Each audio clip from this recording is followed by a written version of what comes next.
کہ ہم اس پہ پیسے مارتے ہیں. اور بدبخت وہ امام الانبیاء کی توہین کر رہا ہے کہ بات مصطفیٰ کی ہے اور فلمی گانے کی طرز پہ سنا رہا ہے. اس کا مطلب یہ ہے اس نے پہلے فلمی گانا سنا، اس کی طرز بتائی، پھر اس میں امام الانبیاء کی نعت پیش کی اس نے. اس طرح کے لوگ ہمارے مسلک کو لوٹ رہے ہیں اور ہمارا سارا سرمایہ ان جاہلوں کے ہاتھ میں جا رہا ہے. اور جو ان شیروں پہ مست ہے نا وہ سن لیں رب کی عزت کی قسم، وہ کل رب کی گرفت سے بچ نہیں سکیں گے. یہ مجرمانہ غفلت ہے، یہ لٹی ہوئی امت ہے حضور کی، نادان. اسے شیروں کی نہیں مصطفیٰ کے قرآن کی ضرورت. اسے میاں محمد کا کلام کم سنا، اسے حضرت محمد کا کلام سنا تاکہ اس کی تقدیر بدلے. اب جڑ فتوے لگ جاتے ہیں. کوئی سچی بات کرے بھئی میاں محمد کے کلام پہ جھومتے ہو، حضرت محمد کے کلام پہ کیوں نہیں جھومتے؟ سوچنے کی بات ہے. یا علماء قرآن پڑھے، حدیث پڑھے، اس کے لیے نہ کوئی جھومنے کو تیار ہے نہ کوئی اٹھنے کو تیار ہے. میں آپ کو ایک فکری تجزیہ دینے لگا ہوں کیونکہ کثرت سے علماء بھی موجود ہیں اور میں ان سے بھی گزارش کر رہا ہوں. ہمارے سٹیجز پر عجیب کنسپٹ دیے جا رہے ہیں. یہ جو پیسہ ہے نا اس میں ایک چمک، ایک کشش ہے.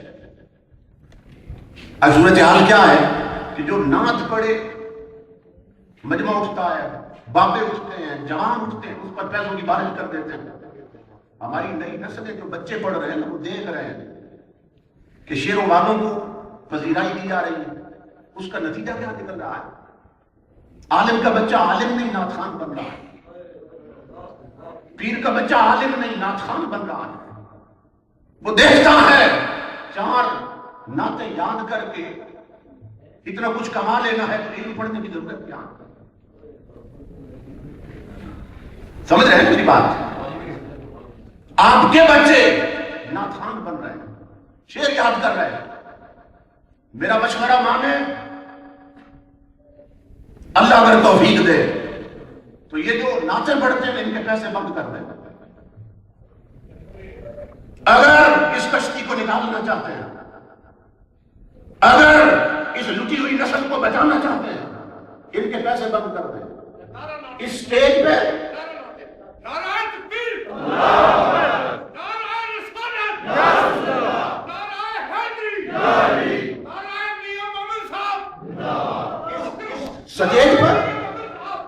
سٹیج پر جو آیت پڑھے تو حدیث پڑھے اس کی خدمت کریں. یہ میں اس لیے نہیں کہہ رہا ہوں کہ آپ میرے لیے اٹھے، کوئی نہ اٹھے، میری بات سنیں اور سمجھیں. جو قرآن پڑھے تو حدیث پڑھے اس کی خدمت کریں، جو شعر پڑھے اس کی نہ کریں. رب کی عزت کی قسم سنیو، یہی بچے جو اب شعر یاد کر کے آتے ہیں 1 سال بعد یہ رنگ دیکھیں گے اپنی آنکھوں کے ساتھ کہ یہی بچے سٹیج پر قرآن اور حدیث یاد کر کے آئے ہیں. اور اگر انہوں نے قرآن اور حدیث یاد نہ کی میں کتاب کرنا چھوڑ دوں. کس طرح جا رہے ہیں؟ امام الانبیاء کے غلاموں، تاجدار انبیاء نے کیا راستہ دکھایا حضور صلی اللہ علیہ وسلم نے؟ امام الانبیاء نے فرمایا تمہیں ضرور بے ضرور نیکی کا حکم دینا ہوگا اور بدی سے روکنا ہوگا. اور آگے حضور نے فرمایا اگر تم نے ایسا نہ کیا تم عذاب میں جکڑے جاؤ گے اور پھر دعائیں مانگو گے مگر دعائیں قبول نہیں ہوں گی. پھر امام الانبیاء نے فرمایا کیف بکم، میرے غلاموں اس وقت تمہارا کیا حال ہوگا؟ اذا فسق فتیانکم وطغى نساؤکم، کہ جب تمہاری عورتیں شریعت کی ہر حد پھلنگ جائیں اور تمہارے جوان ان کی میجارٹی فاسق ہو جائے گی. یہ حدیث ہے انہیں صلاح فسق، تمہارے جوان ان کی میجارٹی فاسق ہو جائے گی اور عورتیں شریعت کی ہر حد پھلنگ جائیں. عورتیں شریعت کی ہر حد پھلنگ جائیں. امام الانبیاء کے غلاموں آج دیکھ لیں صورتحال جو ہو چکی ہے. نبی اکرم صلی اللہ تعالیٰ علیہ وسلم نے فرمایا، حضور نے فرمایا ایک وقت آنے والا ہے میری امت پر، نساؤکم حضور نے فرمایا نساء کاسیات عاریات ممیلات مائلات، میری امت کی عورتیں کپڑے پہن کر بھی ننگی نظر آئیں. یہ حدیث رسول. میری امت کی عورتیں کپڑے پہن کر بھی ننگی نظر آئیں. آپ دیکھ لیں صورتحال. یہ عالم راگ کے بازار میں جو بچیاں جا رہی ہیں یہ سب ہندوؤں کی بچیاں، غیر مسلموں کی بچیاں. کس کی بچیاں ہیں؟ کہ جس بچی کے لیے قرآن کہتا ہے بل یضربن بخمرہن علی جیوبہن. اے نبی کا کلمہ پڑھنے والی ہو، جب گھر سے نکلو اپنی چادروں کی بکل میں نکلا کرو، اپنی چادروں کی لپٹ میں نکلا کرو کلمہ پڑھنے والی ہو. اور قرآن کہتا ہے اس بچی کے بارے میں بلا یضربن بارجلہن لیعلم ما یخفین من زینتہن. اے نبی کا کلمہ پڑھنے والی عورتوں، جب چلو گھر سے نکلو مجبوراً چلو تو چلتے ہوئے اپنے پاؤں بھی اس زور سے زمین پہ مت رکھو کہ تمہارے پوشیدہ زیوروں کی جھنکار بھی غیر محرم کے کانوں میں چلی جائے.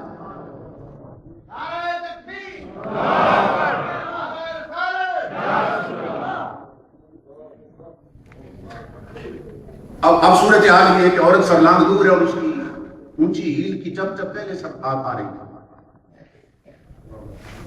پر امام الانبیاء نے کیا فرمایا؟ لعنتیں برس رہی ہیں ہر قدم پر. اس طرف توجہ ہی کوئی دھیان ہی کوئی. امام الانبیاء نے فرمایا لعن اللہ الناظر والمنظور الیہ. جو عورت بر صبر کر بے پردہ گھر سے نکلتی ہے اس کے ہر قدم پر فرشتے لعنت بھیجتے ہیں، اور جو جان بوجھ کر اس کی طرف تکتا ہے اس تکنے والے پر بھی لعنت بھیجتے ہیں. لعن اللہ الواشرۃ والمستوشرۃ، لعن اللہ الواشمۃ والمستوشمۃ، لعن اللہ الواصلۃ والمستوصلۃ.